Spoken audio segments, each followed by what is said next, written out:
नमस्ते दोस्तों, मेरे सुनो गवर्नमेंट चैनल में आपका स्वागत है।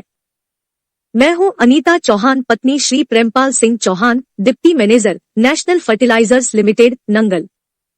आज के वीडियो में एम्प्लॉइज पेंशन स्कीम से संबंधित एक नई जानकारी देने के लिए मैं आप सबको मेरे हस्बैंड श्री प्रेमपाल सिंह चौहान से मिलवाती हूं, जो इस विषय के जानकार है। तो चलते हैं। दोस्तों नमस्कार, आज के वीडियो में आपका स्वागत है। आज का जो वीडियो है वो बहुत ही महत्वपूर्ण है। इस वीडियो से, इस डिसीजन से, जिस डिसीजन की हम बात करेंगे, इससे पूरा ईपीएफओ हिल गया था। ये डिसीजन कब लिया गया? ये 2004, इसको कभी भी चैलेंज नहीं किया गया। ये फर्स्ट वो डिसीजन है, फर्स्ट वो रिट अपील है, रिट पिटीशन है, जिसमें 2014 का जो अमेंडमेंट था उसको चैलेंज किया गया था। क्योंकि अभी तक आरसी गुप्ता में भी कट ऑफ डेट की बात की गई है और actual without cut off date benefit देने की बात की गई है। और केरला हाई कोर्ट के जो अब तक के डिसीजन मैंने बताए उनमें भी यही बात की गई थी। ये पहला केस है किसी भी केस में, हालांकि ये बाद में राजस्थान हाई कोर्ट और दिल्ली हाई कोर्ट ने भी सेम डिसीजन दिया है, लेकिन ये सबसे बड़ा केस था और इसको हम समझने का प्रयास करेंगे। हालांकि ये बहुत लंबा केस है, 79 पेज का डिसीजन है और ये पॉसिबल नहीं है कि 10-15 मिनट में ये हम इसे समझा लें, लेकिन मैं कोशिश करूंगा कि हम इसको जल्दी से जल्दी खत्म करने का प्रयास करें। तो दोस्तों, जब 2014 का सर्कुलर आया, अमेंडमेंट आया, उसके बारे में आपको पता ही है कि 1/9/2014 के पहले की स्थिति क्या है और 1/9/2014 के बाद की स्थिति क्या है, ये उसके ऊपर था। जो सर्कुलर अमेंडमेंट जारी किया गया, उस अमेंडमेंट के बाद 2015 में रिट अपील 13120 नंबर थी और 2015 में ये high court, Kerala high court में ही एर्नाकुलम बेंच में, ये केरला हाई कोर्ट में भी ये रिट पिटीशन दाखिल की गई। और रिट पिटीशन क्या थी कि रिट पिटीशन दाखिल करने वाले 100 से ज्यादा लोग थे। आप देख सकते हैं, मैं इनको आगे बढ़ा रहा हूं, आप देख सकते हैं आगे बढ़ाते हुए कि 100 से ज्यादा लोग इसमें रिट पिटीशंस इन्होंने दाखिल की थी।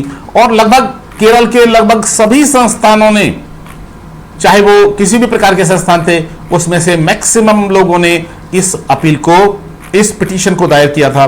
और एडवोकेट निश्चित रूप से अलग अलग होंगे, लेकिन आप, जैसा मैंने कहा, 100 से ज्यादा लोग इस पिटीशन में थे। 116 लोग यहां हैं, 116 लोगों ने ये पिटीशन दायर की थी। और पिटीशन क्या थी? पिटीशन में डिमांड एक ही थी। उसके बाद भी, हाँ, 116 के तो इन्होंने नाम दिए हैं, बाद में भी ये लगभग 500 पिटीशंस, यस, ये देखिए इनके नंबर देख सकते हैं हम इन्हें, ये पूरी की पूरी 500, लगभग 500 पिटीशंस हैं जो केरला हाई कोर्ट में ने एडमिट की थी 2014 से लेके। 2014 में जैसे ईपीएफओ ने अमेंडमेंट किया था, तो 2014 से लेके 2018 तक, ये डिसीजन 18 में जाके आया और 18 तक लगभग इतनी 500 के आसपास पिटीशंस इसमें दायर हुई थी। जस्टिस सुरेंद्र मोहन ने ये डिसीजन लिखा था और हम इसे अब देखेंगे कि एक्चुअली क्या था।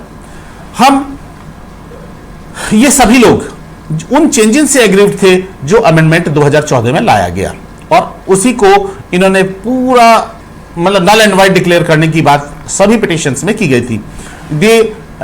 ये बात की गई थी कि the petition amendment 2014 are valid and sustainable और नॉट। ये क्वेश्चन डबल बेंच के सामने, हाई कोर्ट के सामने ये क्वेश्चन था कि ये जो अमेंडमेंट इन्होंने किया है वो सस्टेनेबल है या नहीं। बाकी इसमें ये जितनी भी एक्चुअल स्टोरी जो पेंशन स्कीम की है वो सारी लिखी गई।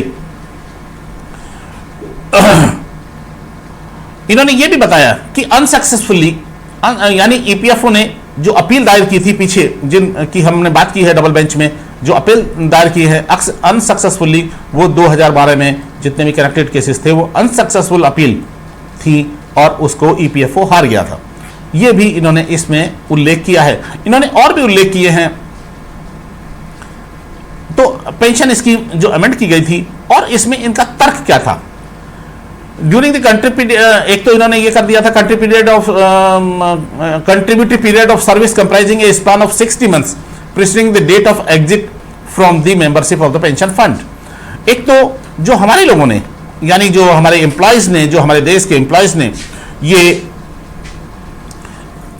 इसमें केस में कहा था, एक तो ये कहा था कि ये अमेंडमेंट बिल्कुल नल एंड वाइड माना जाना चाहिए और ये अनसस्टेनेबल है। ये ईपीएफओ ने एक तरफा लागू किया है जिसमें एम्प्लॉयज के से ना तो गवर्नमेंट की सहमति ली गई है और ईपीएफओ ने जो भी इंटरनल सेटिंग हो उसके तहत ये किया गया है। और इन्होंने जो रीजन दिया था दी अमेंडमेंट ड्रास्टिक, ये ईपीएफओ ने ये रीजन दिया था, एम्प्लॉयज ने ये रीजन दिया था, this amendment drastically reduces the pension payable to an employee causing the serious prejudice to him. The pension is nothing but deferred wages. The pension fund is created for the purpose of granting pension to the employees. ये हमारा pension, जैसे मैंने पहले एक video में भी बात की है कि पेंशन होती क्या है। पेंशन हमारा एक डेफर्ड वेज है, गवर्नमेंट कोई अपनी जेब से नहीं दे रही है। जिस हमारे वेज को रोक लिया गया उस पर ईपीएफओ ने अर्निंग की है और उस अर्निंग से ही ये दिया जा रहा है।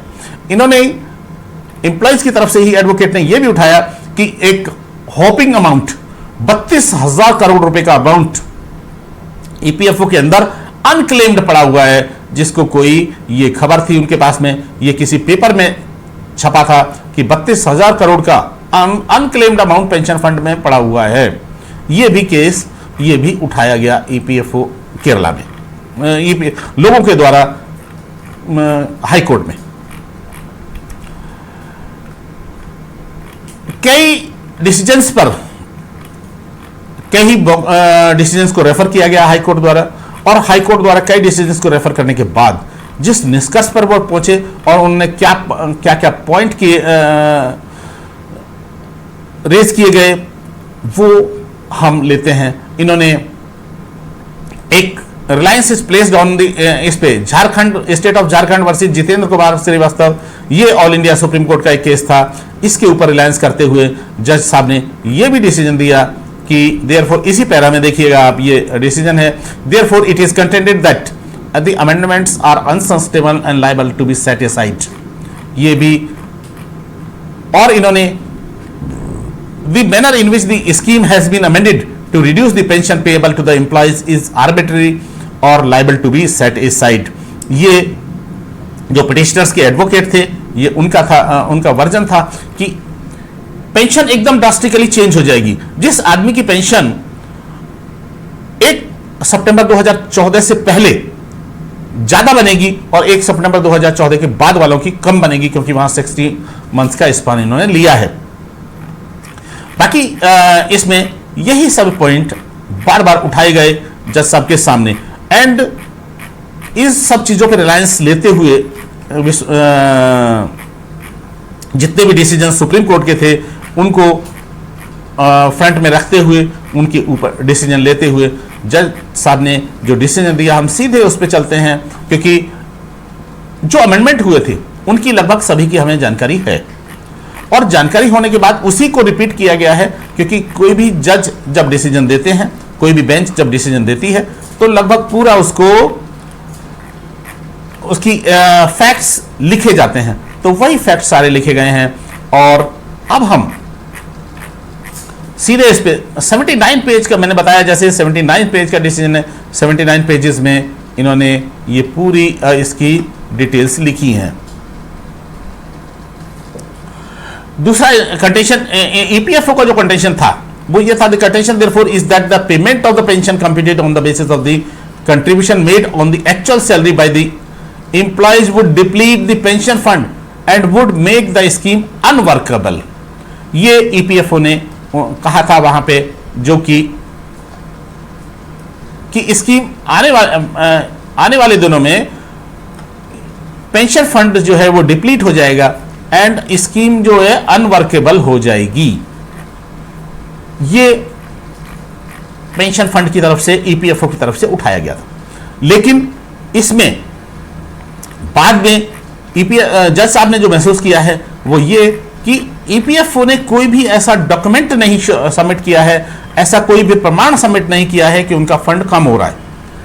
दे हैव एंड उन्होंने ये भी कहा था कि they have no right to deny the pension legitimately due to them on ground of the fund would get deplete, यानी फंड डिप्लीट होने लगेगा, इस पे भी आप डिनाई नहीं कर सकते पेंशन देने के लिए। ये भी कोर्ट ने कहा था कि आप फंड को, आप इसको इस नाम पे कि फंड डिप्लीट हो जाएगा, इस तरह पेंशन देने से मना नहीं कर सकते।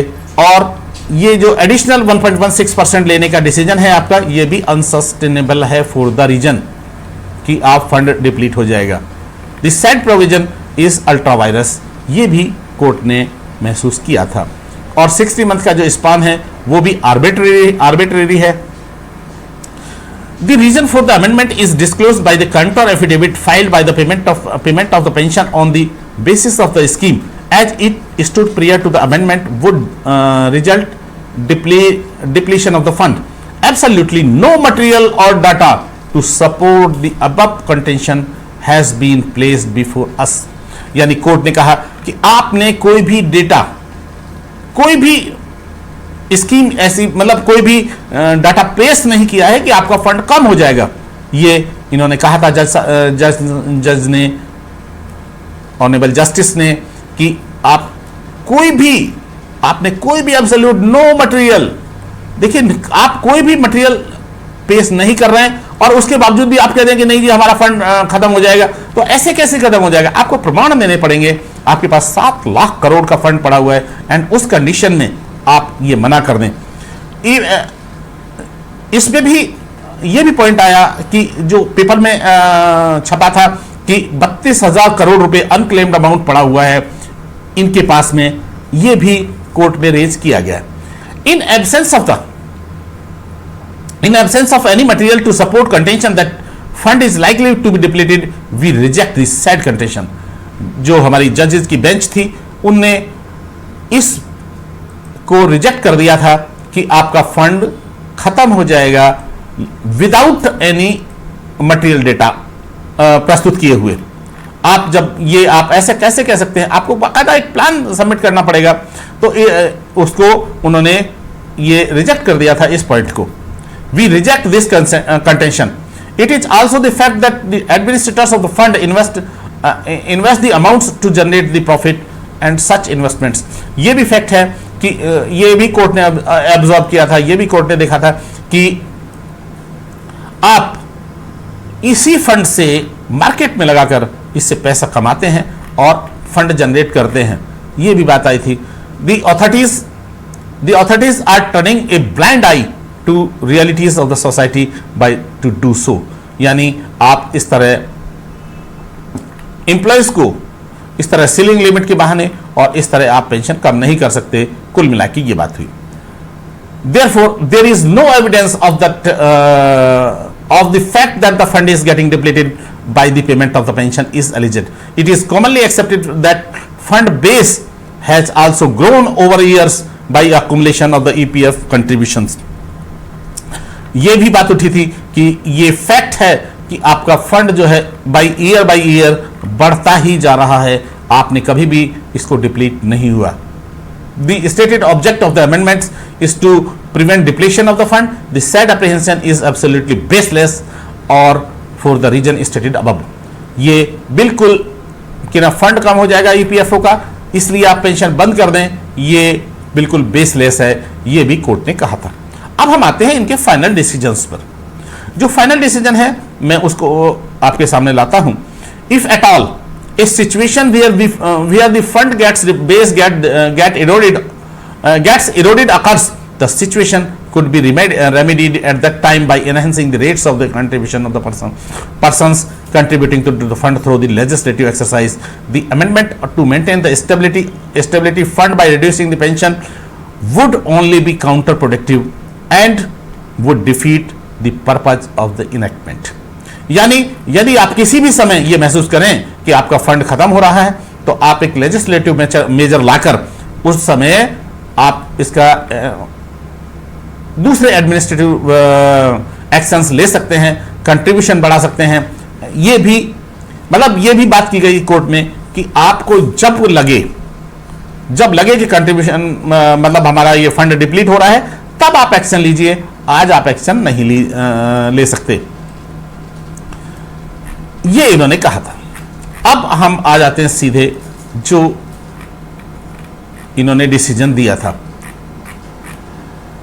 फॉर द फोरगोइंग रीजंस, ये तो हो गए जितने भी जस्टिफाइड रीजन थे, यानी फंड डिप्लीट हो रहा है, इसका कोई भी रीजन कोर्ट में नहीं दिया गया, डबल बेंच के सामने, केरला हाई कोर्ट की डबल बेंच के सामने नहीं लाया गया। और केरला हाई कोर्ट ने यह भी कहा कि जब आपका फंड डिप्लीट होने लगे या आपको लगे कि फंड डिप्लीट हो रहा है, आगे सस्टेन करना मुश्किल है, तो आप उस समय एक्शन ले सकते हैं। उस समय जो कंट्रीब्यूशन रेट है उसे बढ़ा सकते हैं या दूसरा कोई भी मेजर ले सकते हैं, जो भी आप उस समय उचित समझते हैं। तो इसीलिए अब जज साहब ने फाइनल डिसीजन क्या दिया था, देखिए फाइनल डिसीजन की तरफ हम आते हैं। फाइनल डिसीजन थे number 1 decision, the employees amendment 2014 brought into force by notification GSR 609E dated 22/8/2014 evidence rate petition इसने 13120 of the 2015 is set A side.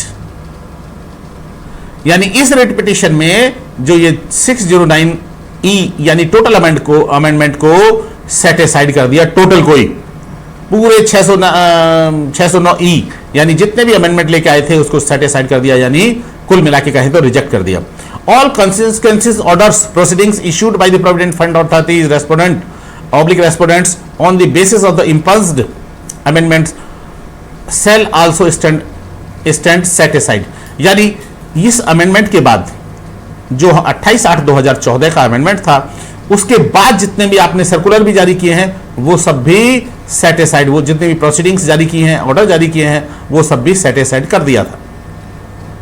The various proceedings issues by the Employees Provident Fund Organization declining to grant the opportunities to the petitioners to exercise the joint option along with their employees to remit the contributions to the Employees Pension Fund on the basis of the actual salary drawn by them are set aside। यानी जो 26/6 का joint option के नाम पे आप pension नहीं देंगे, उसको भी उन्होंने सेट असाइड कर दिया था कि आप ऐसा नहीं कर सकते।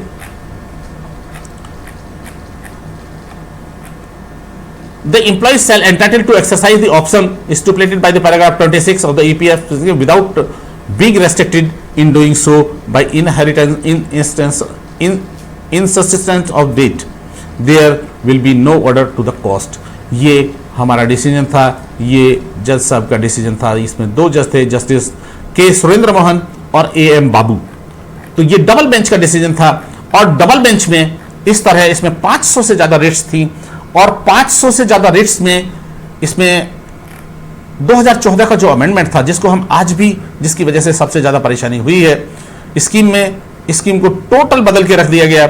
उसी डिसीजन को सेट असाइड, उसी डिसीजन को एक तरफ कर दिया था, उसी सेट असाइड कर दिया था, रिजेक्ट कर दिया था।